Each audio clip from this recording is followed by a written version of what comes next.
The Halli Casser-Jayne Show airs Wednesdays, 3 p.m. Eastern. The podcast always available online at HalliCasser-Jayne.com. Oh, my God. Oh, come on. Oh. All right. Thank you so much. Thank you. When they called my name, I had this feeling I could hear half of America going, oh, no. Oh, come on, why? Her. Again, you know? But whatever.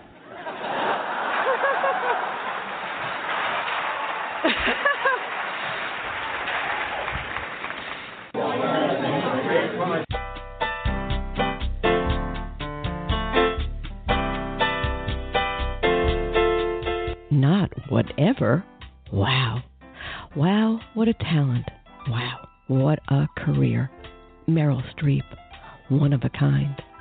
Today on the Halli Casser-Jayne Show, we explore the extraordinary Miss Meryl Streep with Michael Schulman, the author of a beautifully written new biography, Her Again, Becoming Meryl Streep. And we take a look with author Barbara Leaming at the short but important life of Kit Kennedy, the subject of her new best-selling biography, Kit Kennedy, The Charmed Life and Tragic Death of the Favorite Kennedy Daughter. We'll be back with my guests in a minute, but first, welcome. I am your host, Halli Casser-Jayne. The Halli Casser-Jayne Show is brought to you today by Audible.com, a leading provider of spoken audio information and entertainment. Get a free audiobook and 30-day trial today by visiting my website at HalliCasser-Jayne.com and clicking on the Audible.com icon for your free book. Hey, what's more fun than a free book? And while you're there, explore our ads and support the show with a click on the links. We want to welcome our new partner, our favorite store, the finest in offering gourmet foods, Dean and DeLuca. And remember, the Halli Casser-Jayne Show is always available online at HalliCasser-Jayne.com and a host of venues including Stitcher.com, Spreaker.com, TuneIn Radio, iTunes, Blog Talk Radio, SoundCloud, the iHeartRadio Network, and at our newest home on Google Play Music.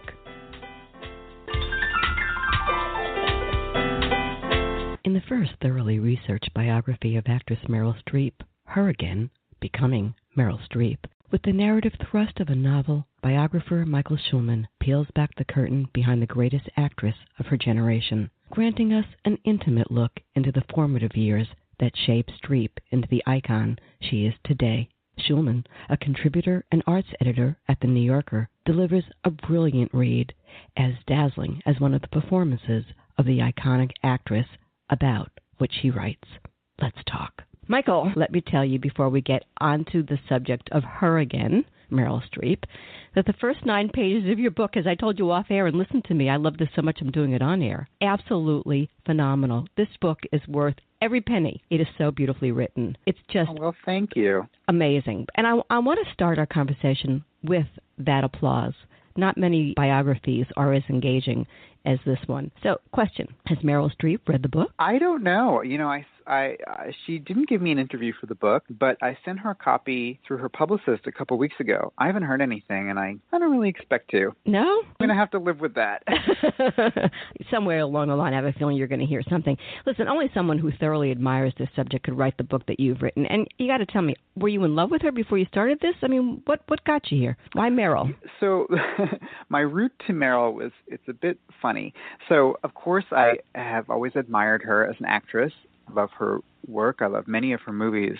But a couple years ago, I got really interested in her acceptance speeches at award shows. You know, they're all so funny. She has this way now of kind of undercutting herself, which I write about in the book. You know, like she at the Emmys, she would say, "There are some days I'm overrated. I think I'm overrated, but not today." Or the way the book got its title, Her Again, is from the Academy Awards in 2012 when she said, when they called my name, it was like I could hear half of America going, her again. But whatever. And so I started memorizing these acceptance speeches. I thought they were so great, and that's kind of how my fixation started with her. But then, as I was contemplating the book, I started to think, well, first of all, there aren't a lot of great books out there about Meryl Streep, and she's one of the preeminent talents of our time. But what really made it click for me was deciding that it wouldn't be a kind of soup to nuts biography called Meryl Streep, An American Life. I really wanted to tell a story, and the story that I came up with was her origins, her coming of age as a young woman in the 1970s. And so it really focuses on who she was in her 20s before she was famous, and asks the question, what were the forces that shaped her, and how did she become this greatest living actress figure who that she's been for, the past 30 years. Yeah, and I think that's part of what's so fascinating, and that's the part that I think got me so engaged, because it really is such an insight into who this woman is. Wow. I mean, and we're going to talk about that in a minute. Now, she didn't contribute to the project. Let's get that straight, correct? That's right. All right. But you did enormous amounts of research. I mean, you found people. Talk to me about that part of the project. Oh, it was so much fun. It was like a huge scavenger hunt. I will say, I contacted her early on and just kind of let her know what I was up to and what I'm about, and she did me the great favor of kind of not interfering. She, as far as I know, she didn't tell anyone to stay away from me. She kind of just left me to my own devices. So I interviewed more than 80 people for the book, friends, classmates, teachers, directors, co-stars, a couple ex-boyfriends even, and that was so much fun. I loved the scavenger hunt of it. But actually what I really loved even more than that was going to archives all over the country and digging in and finding old letters she had written to people that were now, deep in some archive in Texas or Cleveland or wherever. I really searched and found stuff that was just so great. And so for a kind of nerd like me, researching, there's nothing more exciting than finding some, yellowed old piece of paper somewhere that gives you a real insight into who she was at this particular time and place. You brought it up, the nerd. Tell us about you. Who are you, Michael Schulman? Michael? Well, I grew up here in Manhattan, where I am right now, and I'm a big theater lover. I always have been, and I cover theater for the New Yorker magazine. So a big part of my interest in this part of Meryl's life was her theater career, which she hasn't done much on stage since really the early 80s when she got famous as a movie actress. So it just kind of combined a lot of my interests. Also, I went to Yale as an undergrad, and when I was there, I directed plays, and including a Christopher Durang play. And so I always knew about this legendary time in the Yale School of Drama in the 70s when Meryl and Sigourney Weaver and Chris Durang and Wendy Wasserstein were there all at the same time. And so I always wanted to explore that and sort of see that history as kind of like one of those Paris in the 20s moments where a lot of these people were, all these talents were converging at the same place in the same time. Sorry, I guess I'm talking about Meryl and more than me. No, but we're getting an insight into you too. I mean, I think it is helpful to know how much of your background in some ways coincides with her, having been at Yale also, and understanding the dynamic of that particular school and what it has done for so much. Wendy Wasserstein, God bless her, right? May she rest in peace. I mean, so many people came out of that era, and you knew about it. Let's talk. And also, it's a New York story, and as a New Yorker, I really could feel it sort of in a tactile way, talking about Tribeca in the 1970s. And, I grew up here in the 80s, and I kind of just remember that feeling of sort of dirty old New York City, which I love. Well, I grew up in New Jersey, so I'm a Jersey girl, so I got that part of her story. But I have to tell you a little secret. Some people know this about me, my fans, but I opened the first theater in Tribeca. Ha-ha. How do you like that? What? Oh, my gosh. What? The Garris Theater. Wow. Me and Robert Pace and a bunch of people. Do you remember who Michael Shurtleff was? He was before your time, but he was the casting director who actually found Dustin Hoffman and made him the star that he was. Oh, gosh, that's amazing. Yeah, so I have that whole background, too. So, when names come up like De Niro and all this, I'm like going, oh, my God, look what's happened since those days. Oh, my word. It's fascinating, And it's a great era in New York theater because all these talents were there. Meryl's friends there were, John Lithgow and Mandy Patinkin and Mary Beth Hurt, and Pacino was doing downtown theater. People were just around, and they were young, and they were doing all sorts of crazy stuff. It was a great time in Manhattan, I have to tell you. It was a phenomenal time. I'm glad that I have those in my memories. Mary Louise Meryl Streep. Wow, right. Wow. All the women in her family were Marys? Yeah. I love that part. And that's kind of going to be something I want to talk to you about in a minute. But her story is out of a moth turned to a butterfly, the way that you tell it. It's like a metamorphosis. And let's start with that early life, the girl from suburban New Jersey, Bernardsville. Good parents, happy family life, nice brothers, good school talk. Yeah, she had a very classic 1950s suburban sort of situation when she was growing up. Solidly middle class, backyard, 2 parents, 3 kids, nice public school that they all went to, and there was something, I didn't expect that. I think people sometimes wrongly assume that she's patrician. I think just because she looks that way, yeah. But she was really, sort of a middle class gal. And in terms of her metamorphosis, I found that so interesting. She was a little girl. She was sort of a bully, kind of a bossy tomboy almost. And she didn't really care about how she looked. She had these great cat eye glasses that made her look like a middle-aged secretary. And she didn't really care about how she appeared to others until she abruptly did when she entered high school and sort of went through adolescence and suddenly started fixating on appealing to boys. And the way she has recalled this time in her life is so fascinating because she says that basically she came up with this character that she decided to play. The first character she ever really played, which was that of a conformist, all-American, popular high school girl in the mid-'60s. So she studied women in magazines like 17 and Vogue and Glamour and Cosmo. And she dyed her hair and straightened her hair every night and joined the cheerleading squad and started dating handsome, football players on the football team. And basically, she just pursued with every ounce of her being this goal of being a kind of blandly pretty, popular cheerleader. And by the end of high school, she was elected homecoming queen by her peers, which was basically like being, winning best actress of her high school. She just pulled it off so well because even then she had an incredible talent for mimicry and for studying a character and then becoming it. Only her world was just so small, she didn't really know how to apply that gift except to try to be as middle of the road as she could. But I find fascinating that somebody of that age would have that kind of thinking going on in their head and the power and control to contrive themselves that way.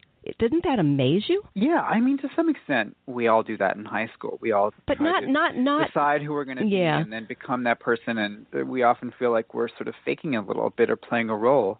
I think what's different about her is that she was so innately talented at it that she could do it. And also, I think part of it was that she was so driven, partly by insecurity. She doesn't have conventional good looks. Of course, she's incredibly beautiful and has these striking features that helped make her a star, like her nose and her cheekbones. They're sort of like Betty Davis's eyes. They're slightly accentuated. But, at the time, she looked around at who the movie stars were of that era, like Audrey Hepburn or Anne Margaret or Jane Fonda, and they all have these perfectly symmetrical features. And I think she never thought she could be someone like a movie star. And it was her insecurity about her looks that really drove her throughout high school to pursue this character, this idea of who she wanted to be, until she was able to go to Vassar and kind of develop a more authentic sense of self. I want to talk about her singing, too, because she did do that and actually studied with somebody rather famous. Talk to us about that. Yeah, so as a adolescent, she was very interested in singing. She got up and performed in this Christmas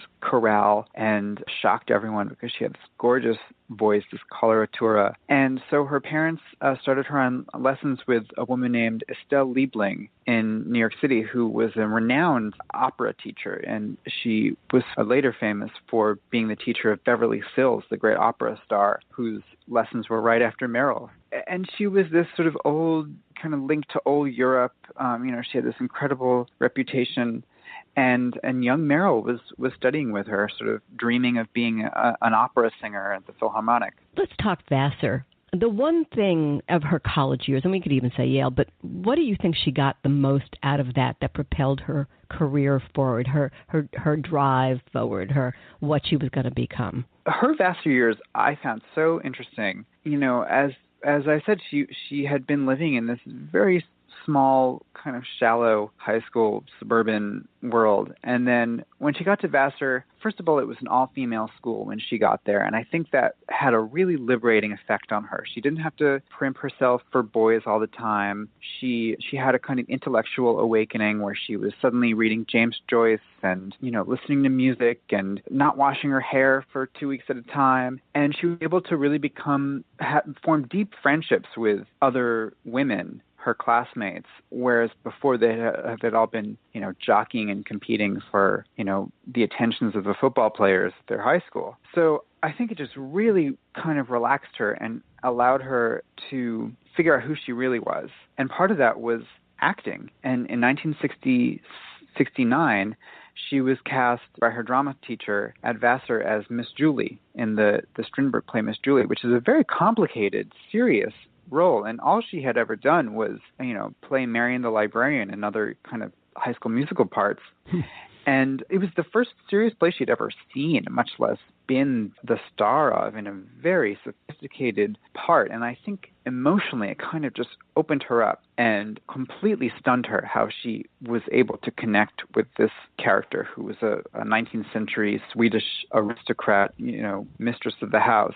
I think that totally stunned her, but she wouldn't have gotten there if she hadn't had these experiences of being kind of intellectually opened up and really had not had this experience of transcending the kind of gender roles of suburbia. So is that it? Is that the moment when she says, whoops, I know what I'm going to do? Well, I don't think that she knew that she loved it, but she didn't yet know for sure that it was something she could pursue professionally. Actually, even through Yale Drama School, for much of her time in drama school, she was thinking, well, maybe I could be an environmental lawyer or something. She was. I think it took her a long time to be convinced that yes, this is what you can do for a living. But she did know that artistically, it clicked with her. So let's go to Manhattan. Let's go to Joseph Papp. Talk to me. Well, Joseph Papp, I'm not sure everyone knows this, is a legend, absolute legend in the theater world. He was the founder of the Public Theater and Shakespeare in the Park, and in the 70s in New York City, he was just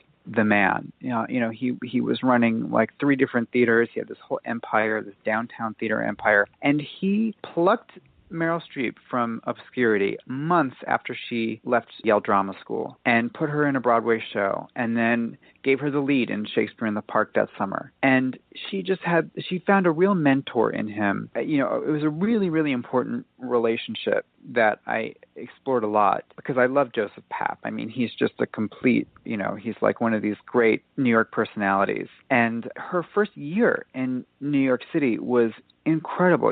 She was just in back-to-back Broadway shows. She got a Tony nomination. She was starring in Shakespeare in the Park. I mean, no one knew who she was, and yet she was suddenly everywhere. And it really established her for the New York theater audience right away. And it's supposed to be harder than that, by the way. Yeah, I know. Right? You want to just kick her because it seemed so apparently easy. I want to talk about something before we go a little bit further in terms of her career, but I want to talk about her in this respect. She makes me think.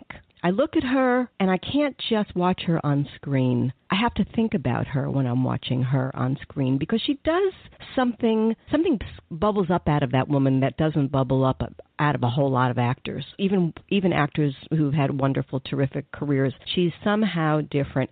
And here's what crossed my mind, and I wanted to hear what you had to say about it. It's sort of like, I don't know, there's a distance about her, a bridge, a wall between her and you, a secret maybe that she holds.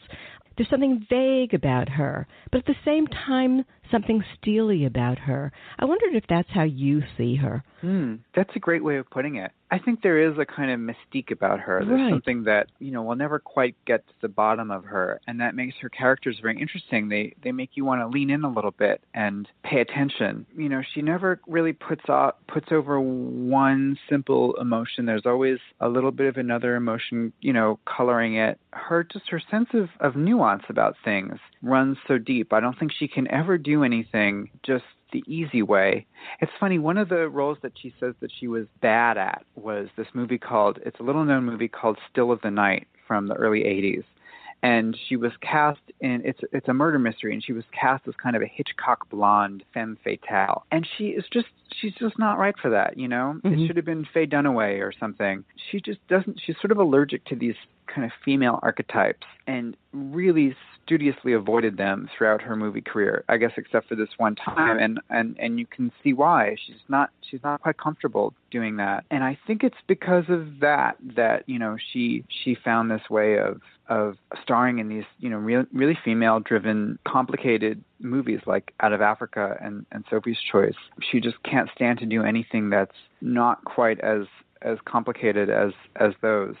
She's a character actor who's a star. That's what it is. I mean, and she's a character actor trapped in a leading lady's body. Exactly. And she has the incredible beauty that allowed movie producers to make her the star of their movies. But inside, she feels like she can just be anyone. You know, she can play you know, an old lady or a, you know, a Holocaust survivor or a sort of zombie Hollywood diva like in Death Becomes Her. I mean, she just has, you know, she has this shape-shifting soul, but it's in a package that kind of allowed her to become, you know, a leading actress. Let's go to this, because we think we know so much about her. We know nothing about her. You uncover so much. Talk to me about John Cazale. Is that how he was? Or Cazale? Oh, yeah, John Cazale. I mean, he's incredible. Tell us who he was first, for those who might not know. You just give his major role, and I think everybody will get the picture. Well, so Fredo Corleone from The Godfather. There you go. That's how most people know him. He was an incredible character actor from that generation of Pacino and De Niro and all of them. And one great thing to know about him is that he was in 5 movies in his career. All of them were nominated for Best Picture, but none of them got him his own Oscar nomination. And, you know, he was so peculiar. You know, he has this extreme sort of look with this high, you know, receding hairline and this sort of throbbing vein going down his forehead. He had this kind of childlike wonder about everything. You know, I heard stories from his friends about how he would stay up all night tuning his color TV and stuff like that. So, and he was like that with characters. He had this nickname 20 Questions because he would just endlessly interrogate directors about his characters. So he was just such an unusual, sort of eccentric guy and a brilliant actor who always had this knack for playing kind of weaklings or you know, Fredo is, you know, no one comes out of The Godfather thinking, oh, wow, Fredo. He's sort of the guy who's always passed over, always looked over. The loser. And, the loser. He played sort of weakness and insecurity and petulance in his movies, and he was so good at it. But you know, he was never the hero. He was never the De Niro character that people kind of latch onto. I was going to say, and so talk to me about the relationship that he had. Oh yeah. So, that part. So yeah, great actor who had already achieved this success in movies like The Godfather and Dog Day Afternoon, and he met Meryl in 1976 when they were cast in the Shakespeare in the Park production of Measure for Measure together. And they just had this intense, immediate, passionate connection and fell in love. They were just madly in love. It was what we would now call a showmance. You know, the two stars of the play falling in love. And they moved in together in John's loft in Tribeca, sort of before it was commonly being called Tribeca. And it was such a strange relationship. You know, I mean, she's someone who's beautiful and always recognized as talented and gorgeous, and he's like this weirdo. I mean, I sort of think of him as like Adam Driver on Girls. You know, he's like kind of off, yes, but also weirdly sort of sexy. You know, their friends describe them to me as just like this couple where you couldn't help just look at them as they were walking down the street together.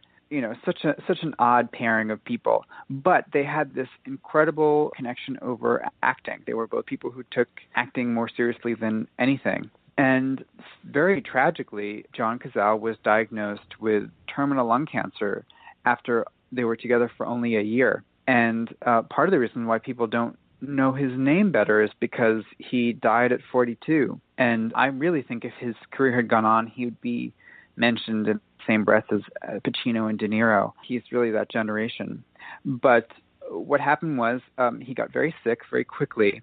And Meryl, who was still quite young at that point, 27, 28, she threw aside everything to care for him and really drew on all the strength she had to see him through and to try to get him better. She was just there with him the whole time. However, even though she gave up a lot of work to be with him, this was the reason why she took her first major movie role, which was The Deer Hunter. And so he was around the same time he had just gotten diagnosed with lung cancer.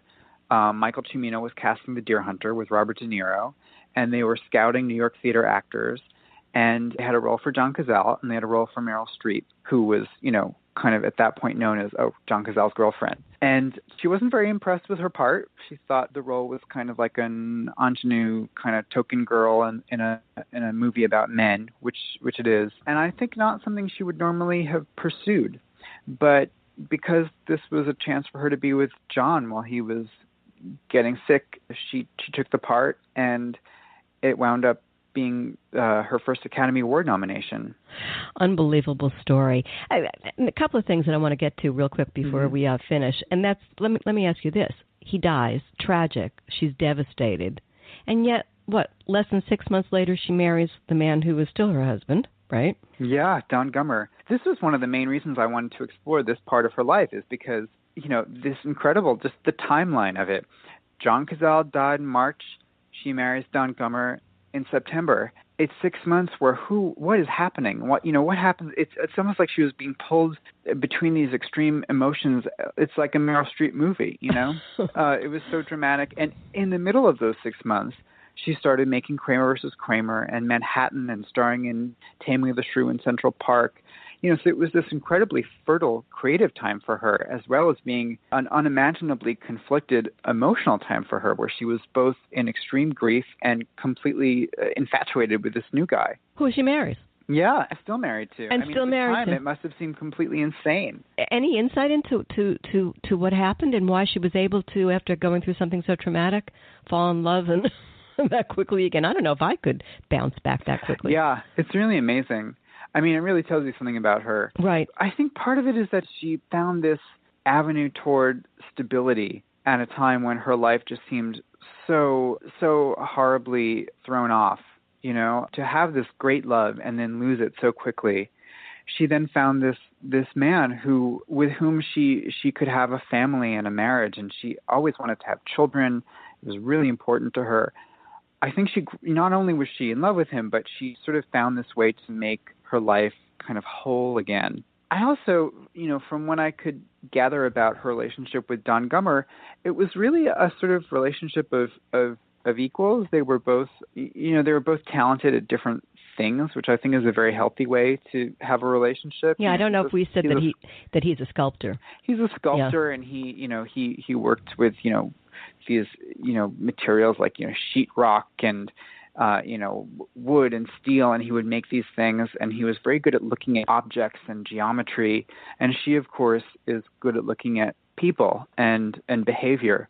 So I kind of think that their marriage is about two people who are sort of insightful and brilliant at different things that kind of complement each other. It's very different from the Cazale relationship, which is two actors who have this intense focus on the same kind of art form. Yeah, and I don't know, when I was reading the book, and then I was looking at pictures, and I was thinking to myself, one is the love of a girl and one is the love of a woman. And you can see, when you see her with him today, he is her rock. You can tell. She leans on him. She's going to the Academy Awards. I don't think it's something that makes her happy. That just doesn't seem like her style. 2 questions before we conclude. Of all you learned about her, number 1, what's the most surprising? Surprising? Well, one of the things was how much she was shaped by second wave feminism. I didn't expect this to be a big part of the book at all, but it became absolutely crucial to it. We know now she's very vocal. She sent a letter to every U.S. congressperson telling them to revive the Equal Rights Amendment. She gives speeches at the Women of the World Conference, stuff like that. But what I really uncovered that surprised and really pleased me, because it was interesting to explore, was how much she was a product of the age of Ms. Magazine and Gloria Steinem and consciousness-raising groups, and how how important that was to what she saw for her career, and why she was so successful in the way she was. So I think giving her due as a young feminist of the 1970s was a surprise that I really welcomed. You know, one thing that I've discovered in life is that sometimes it's better to leave your icons where they are in your mind, you know, as we know them. And if you dig too deeply into anyone's life, I don't have to tell you, you're going to discover that even the biggest star is flawed in some way or another. That's my opinion. But what did you find most disappointing about Streep in this long journey into her life you led or had? That's a good question. Well, part of it was that even when she was first becoming famous, she complained a lot about celebrity. You know, every magazine profile I'd read of her from 1979, she would just complain. You know, why do I have to keep talking to these magazines? You know, why do I have to spend my private time with you, reporter? And I started getting kind of irritated with her for that. It's fair enough. I think she's now sort of hit this balance where she can deal with celebrity and all of its trappings. But as a 29-year-old, I found it a little bit insufferable how she would complain about being on the cover of magazines and things. You know, just embrace it. You know, it's happening. So yeah, I think I kind of dinged her for that in the book because it strikes me as a tad just disingenuous. But I think that she's evolved, and she's never pursued fame for fame's sake. But I think at least now she's kind of learned to live with it and kind of poke fun at it in a way that she didn't then. Meryl Streep holds the record for the most Academy Award nominations of any actor, having been nominated 19 times since her first nomination in 1979 for her performance in The Deer Hunter. She has won 3 Academy Awards. She is the most nominated performer in Golden Globe Awards history. She has won 8. In total, Meryl Streep has amassed an amazing 409 nominations, 17 runner-ups, and 157 awards. For more about Meryl Streep, read Michael Schulman's Her Again, Becoming Meryl Streep, by way of Harper, an imprint of HarperCollins. And be sure to visit Michael Schulman's website at michael-schulman.com. You are listening to the Halli Casser-Jayne Show. My guests today are Michael Schulman, author of Her Again, Becoming Meryl Streep, and Barbara Leaming, author of Kick Kennedy, The Charmed Life and Tragic Death of the Favorite Kennedy Daughter. We'll be back in a minute. Stay with us. Hi, this is Halli Casser-Jayne. Are you enjoying the show? I hope so. And I hope that you'll tell your friends about it and help us grow our family. How can you help? That's easy. Share the link to the show with your friends or my show's player. And I would love it even more if you'd recommend they visit my website at hallicasserjayne.com. I look forward to seeing all of you there. In her new book, Kick Kennedy, The Charmed Life and Tragic Death of the Favorite Kennedy Daughter, author Barbara Leaming tells the story of Kathleen Kick Kennedy, second daughter of Joe and Rose Kennedy, the high-spirited and dynamic young woman, as ambitious and eager for power as her brother Jack, who would become the 35th President of the United States.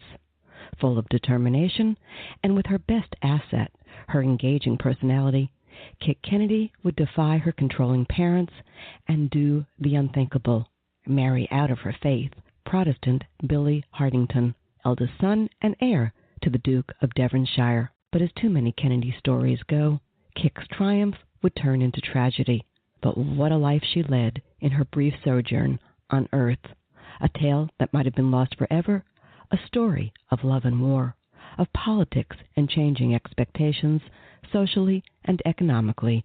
Kick's story takes place at a pivotal point in history and can only be told by the author of 3 New York Times bestsellers, including her most recent book, Jacqueline Bouvier, Kennedy Onassis. Barbara Leaming.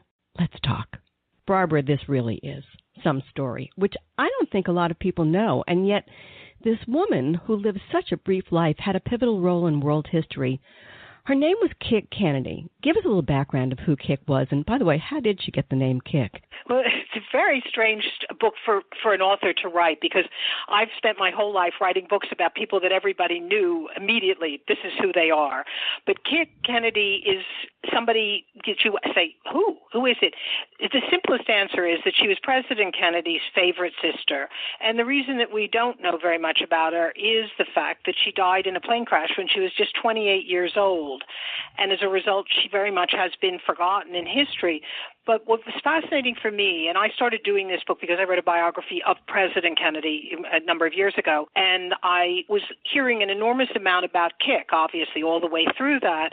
And what one of the people said to me early on was, somebody who was a friend of both Jack's and Kik's, that Kik was Jack Kennedy's psychological twin. And I think what she meant by that, and what I certainly mean by it, is that they were tremendously alike in the sense that both of them were wildly ambitious. Both of them were desperately hungry for power and wanted to be people of influence. But both of them had the same problem, because in the Kennedy family, old Joe Kennedy taught the kids one big lesson, and that is that they were supposed to think of themselves as a unit. And that meant that they were supposed to think of themselves as Kennedys, not as individuals. Now, for Jack, who had an enormous ego, this turned out not to be such an enormous problem, because he satisfied his needs, his ego needs, by fighting to become the top Kennedy. And he did that because in the family, Joe Kennedy Jr., his older brother, was always the father's favorite, and the one that the father was saying was someday going to be president of the United States. And Jack was the sort of screwed up younger brother. He was probably not going to live long enough to be anything because he was so sickly. And yet, secretly, behind the scenes, Jack was absolutely convinced, as was Kik. She was his sole supporter, that Jack was really the smart one and the ambitious one and the one who could do it. And he did manage to completely oust the older brother before the older brother was killed in the war, and he was killed in the war. And it was an enormously unexpected thing in the family.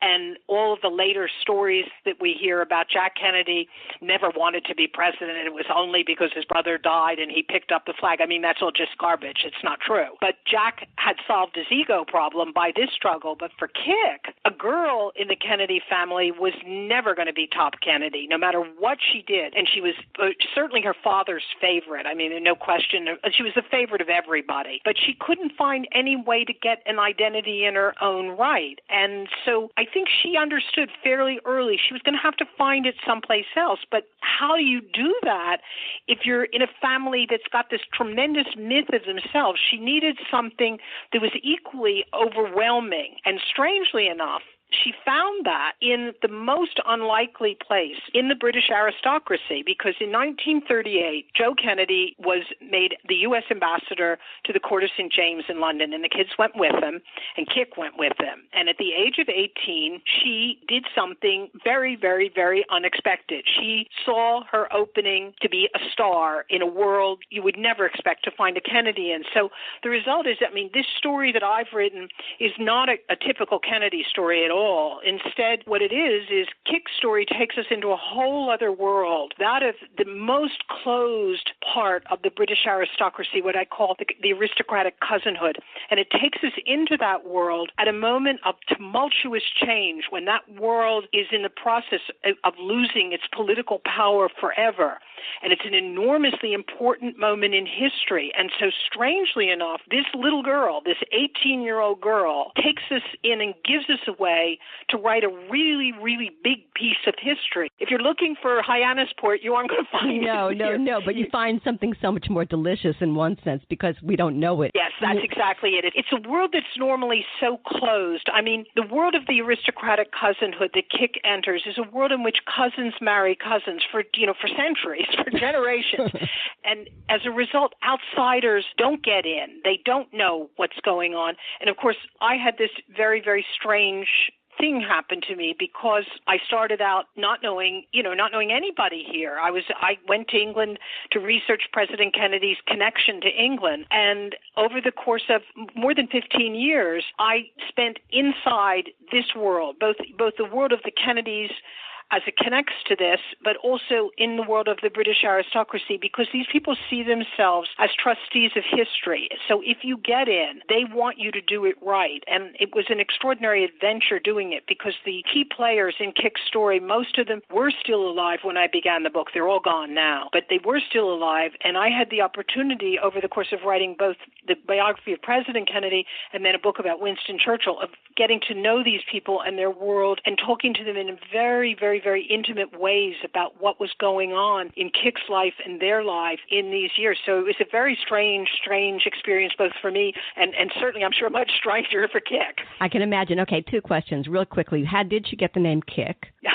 The name Kick is one of the mysteries. There are 27 different stories. The one that I think probably is closest, but it may not be right, is one that one of their friends told me very early on, which was that it had just to do with the fact that she was so alive and she had so much vitality, and that's, of course, what all the English people said about her, and that this name got attached to her. Somebody else said it might be something that, that when the kids were little, they couldn't pronounce her name Kathleen, and it somehow became Kick. Somebody else told me it had to do with her kicking like a horse. I think it basically is just that once you've heard people talk about her, it's her life force that you think about, and somehow the name Kick really, really works for that. Absolutely. And another thing about her that I thought was so interesting, I mean, you describe her not as a pretty girl, because she's not. She certainly doesn't. She didn't get the looks that the brothers got, that's for sure. But she certainly made up in that with spirit, and she did that whole world by storm. I mean, they just embraced, and they gave her a little test to begin with. And you guys need to read the book to hear a very funny little story in the book about how she wended her way through it all and got in, even though they tested her. But what a personality. I want to go into Rose, because Rose surprises me in this book. Now, I'm of a generation that I kind of remember her. By the time I remember her, she's already old and kind of in her doterage. But she's a tough mama. Talk to me. Yeah. Rose and Kick's relationship is one of the saddest. This is an 8-handkerchief story. I mean, it is. Poor Kick. I mean, she has everything and loses everything. But her relationship with her mother, I think, was something that I really tried very, very hard to understand, because Rose Kennedy obviously did not have an easy life by any stretch of the imagination. And what was interesting to me was when I began to understand that in their family life, Kick had always been her mother's protector. She was religious like her mother. She'd been sent to convent schools and stuff. But the reason she was her mother's protector was that the father was the worst womanizer he makes Jack look like nothing. And not only was he a womanizer, but the women were paraded in front of poor Rose.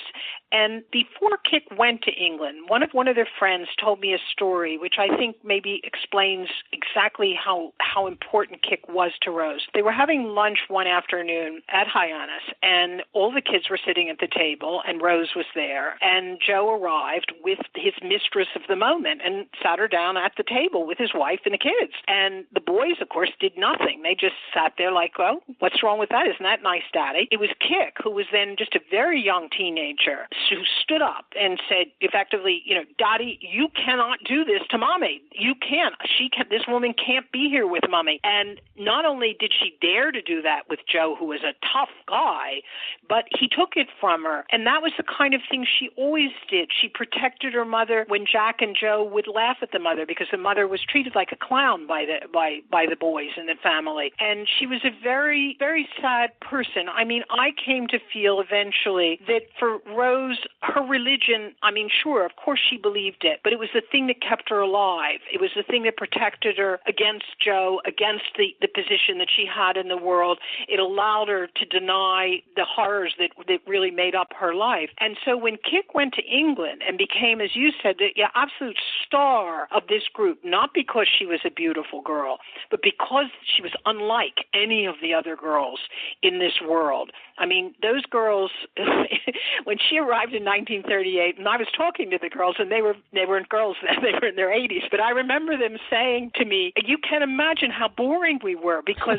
we'd been either up in Scotland or in the country someplace in the family castle, and we hadn't been around any boys except our brothers. And when suddenly, at the age of 18, we were being brought down to London, which they all were, in the spring, to what was effectively a marriage market. They were being brought down with chaperones, with their mothers watching them like hawks, completely unused to any kind of social life, and expected to find a husband fast and find a suitable husband among their cousins. And the boys were very different because the boys were all interested in ideas, but even I think more than that, in 1938, those boys, as Andrew Devonshire, the Duke of Devonshire, he and his wife Debo, who effectively inherited the life Kik would have had. And some of your listeners may know Debo Devonshire better as the last of the famous Mitford sisters. She and Andrew, who became the Duke, were, I mean, I couldn't have done the book without them. And they, both said to me,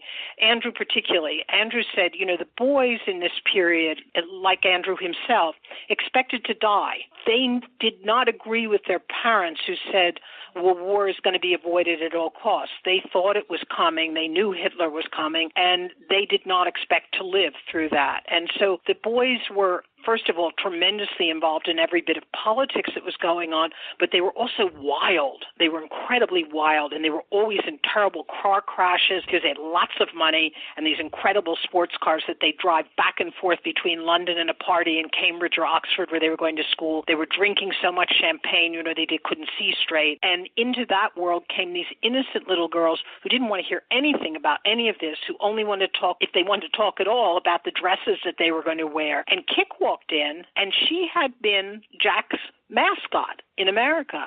And as it happened, what Jack was interested in was exactly the same things that these boys were interested in. He was completely absorbed in British history and culture and politics. And he had talked about it in front of his younger sister. And she had listened, and she was interested. And so when she arrived in England, and the boys are standing there talking politics, and they expect Kik to walk off with their cousins. No, she doesn't. She stays, and she takes part, even if she makes an idiot of herself. She doesn't care. She's completely relaxed with them. She can laugh at herself, but most of all, she likes talking about the same things that they're doing, and that was just enormously appealing for her. But also, as you said, there's another very big trick about it, because she's no beauty, but part of the thing, you do ask yourself, with these people, why do they want the granddaughter of a Boston saloon keeper? I mean, that's a little odd. It's not what you think if somebody's going to inherit a palace. It's not what you think you're going to put in there. But I think it's exactly what they wanted, because particularly the two families, the two great Protestant families that Kik got involved with, the Cavendishes and the Cecils, they had particularly the Cecils, I guess, they had a tradition of when they intermarried for too long and the bloodline started to weaken,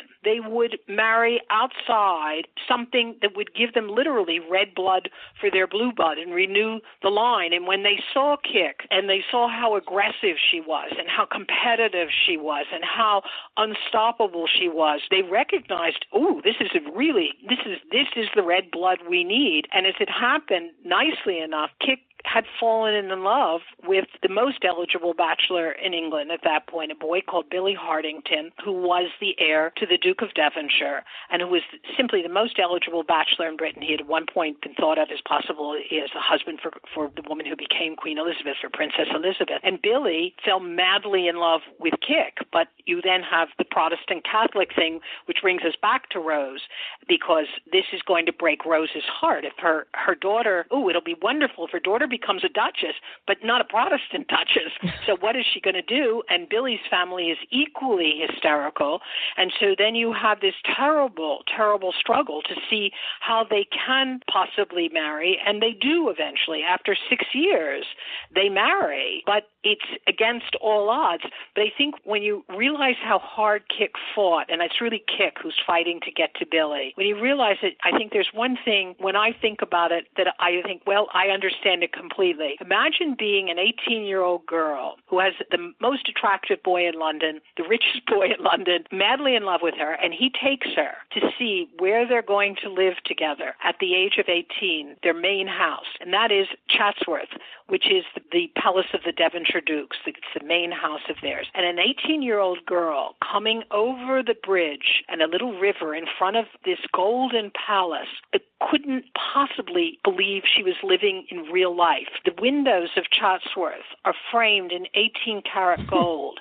And so when you come over this beautiful little stone bridge over the river and the sun catches the light on the window frames, the palace literally glitters in the sun. It's the most beautiful thing you've ever seen in your life. And I remember the first time that I went there, I said to myself, what must this have been like at 18 to come here in love for the first time in your life with somebody who's in love with you, and he says, you're going to be my Duchess and we're going to do wonderful things together. You fight for that. And she did fight for it, and she eventually got him, but at the cost of breaking her mother's heart. Talked about her father in all of this, because she really was her father's daughter. Yes, she was. I mean, in terms of, yes, that's really perceptive, because she had all that drive that Joe had, but she had a kind of sweetness that I think he was utterly lacking. But he was very important for her, because Kik had lived her whole life and continued to live it, believing that Daddy could fix anything, that anything she wanted, Daddy would fix for her. And when Billie Hardington said to Kik in 1944, after they'd been in love for 6 years and she'd finally gotten back to him, and he said to her, Kik, you have to understand that if we are going to marry, it's you who has to compromise your religion. I can't do it. The children that we have to be raised as Anglican, and I want you to remain, a Catholic for yourself, but your children cannot be. And this was obviously in those days, this was not acceptable to the Catholic Church. And the reason Billie said this was, at that point, they had 8 different estates, I think it was. So, it covers thousands and thousands and thousands of acres. And one of the duties of the Duke of Devonshire was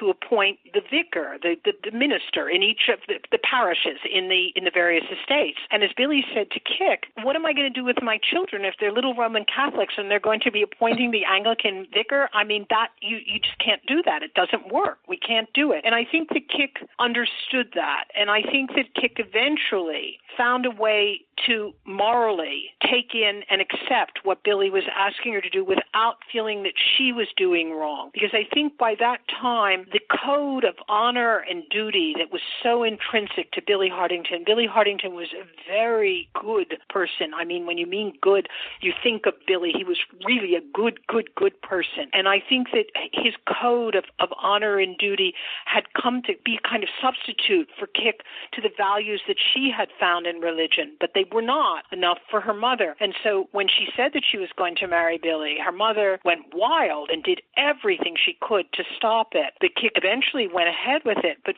4 months after she had married Billie, Billie was killed at the front in Belgium, and everything that she had sacrificed for him seemed to be gone, including the relationship with her mother. Even though her mother was saying she accepted it, was not healed. Kik was home. She had flown home to the United States in August of 44 because her brother Joe had been killed, and she went thinking, I have to comfort my parents. And when she was there, word came that her husband had been killed, and she felt very strongly that her mother saw that as God's retribution for having married this boy, and Kik couldn't handle that, and Kik got on a plane and went back to Billie's family in England and to her friends, because I think by then Billie's family had really, and particularly Billie's mother, had become the kind of mother that everybody dreams of having, and there she could mourn, but then she was left with the thing, I'm a girl, what am I going to do with the rest of my life? What happens? Where do I belong? And that's a tremendous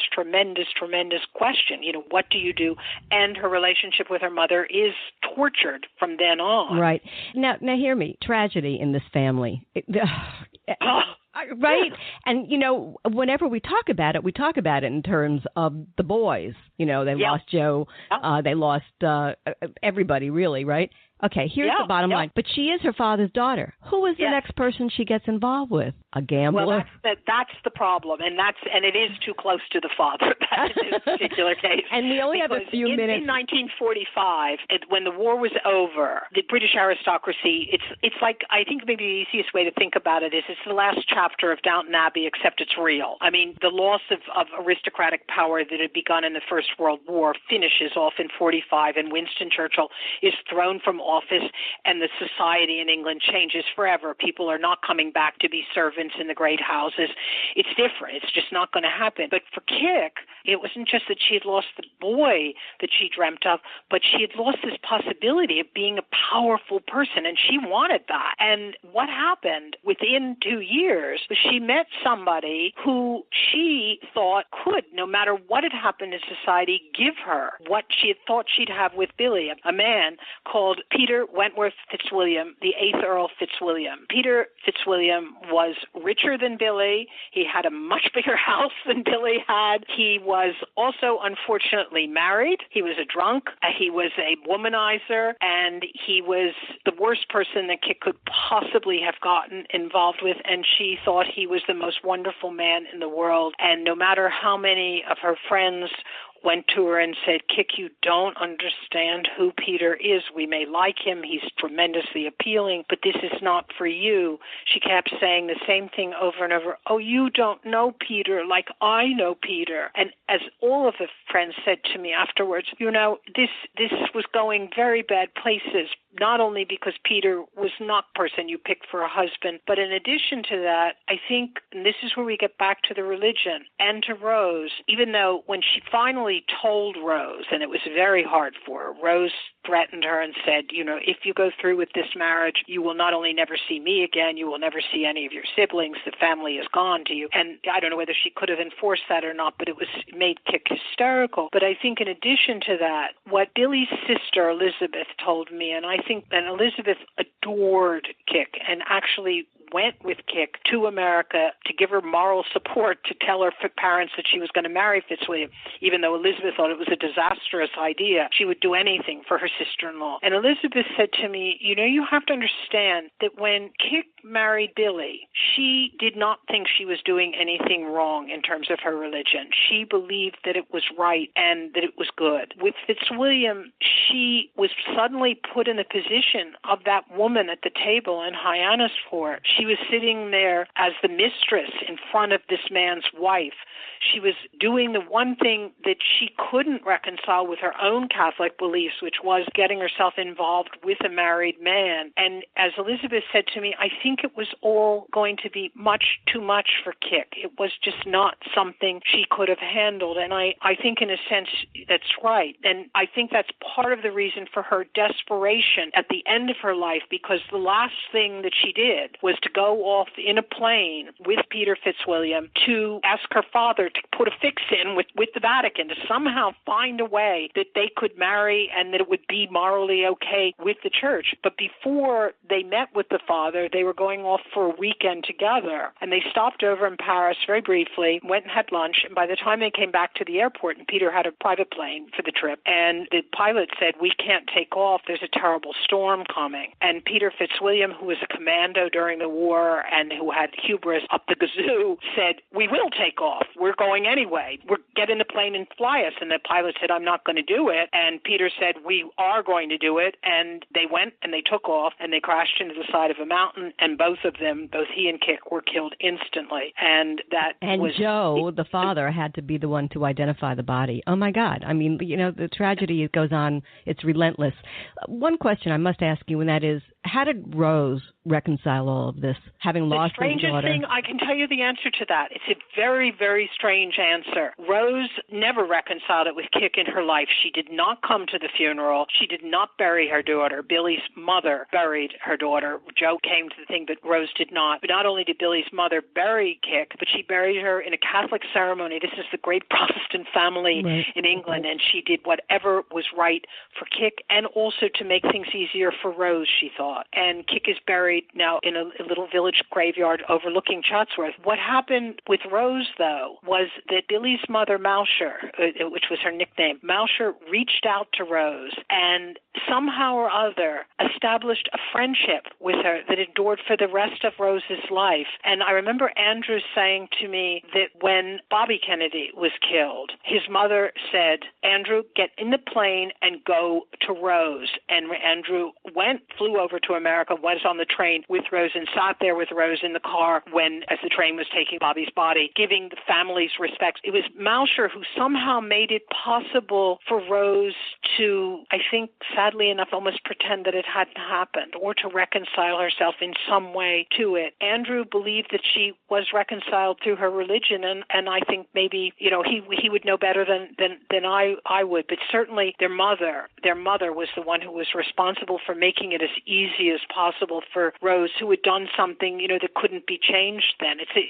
Your heart breaks for her, too. It's somebody trapped in a horrible situation. Absolutely. I want to, we only have like 30 seconds, maybe a minute I can squeeze in here, but I want to ask you this because I think we really do have to talk about this. This story is unbelievably compelling, and I tell everybody read it because, oh my gosh, it's better than Downton Abbey. But above and beyond that story, what she leaves as a legacy, this young woman who died at 28 in a plane crash, another plane crash, Kennedy family, is the influence she actually had on Jack. She opened doors for him that later would make it possible for him to do so much of his foreign policy. I just want you to report on that. Yeah, that's correct, and that is her legacy, and it's extraordinary. What Jack Kennedy believed to be the greatest achievement of his presidency was the agreement that he made in the summer of 1963 with the Soviets for a limited test ban treaty, nuclear test ban treaty, and that was what Jack thought was the achievement of his presidency. And he said himself, and it is absolutely true, that without Prime Minister Harold Macmillan and the ambassador to the U.S. from Britain, David Ormsby Gore, this would never have happened. David Ormsby Gore and Harold Macmillan would never have had that relationship with Jack if it were not for Kik. They were her legacy because Harold Macmillan was Billy's uncle and David Ormsby Gore was Billy's cousin and had been raised as his brother. And it was Kik who passed on that family relationship of the Devonshires, which is the ducal family, to Jack Kennedy and changed his presidency in ways that are absolutely essential to understanding the man who Jack wanted to be. Kik made it possible, I think, in death for Jack to have that tremendous moment of being the man he wanted to be in the last weeks, literally, of his life. It's an astonishing legacy. I've been speaking with Barbara Leaming, the author of Kik Kennedy, The Charmed Life and Tragic Death of the Favorite Kennedy Daughter, by way of Thomas Dunn Books. For more information on the book, visit www.usmacmillan.com, Kik Kennedy, Barbara Leaming. And on Facebook, the author's page is barbara.leaming1. Thanks so much for tuning in to the Halli Casser-Jayne Show, a production of Resec LLC. Associate producer, Suzanne Probst. Music by Tony Rosales Jazz. Visit HalliCasserJayne.com.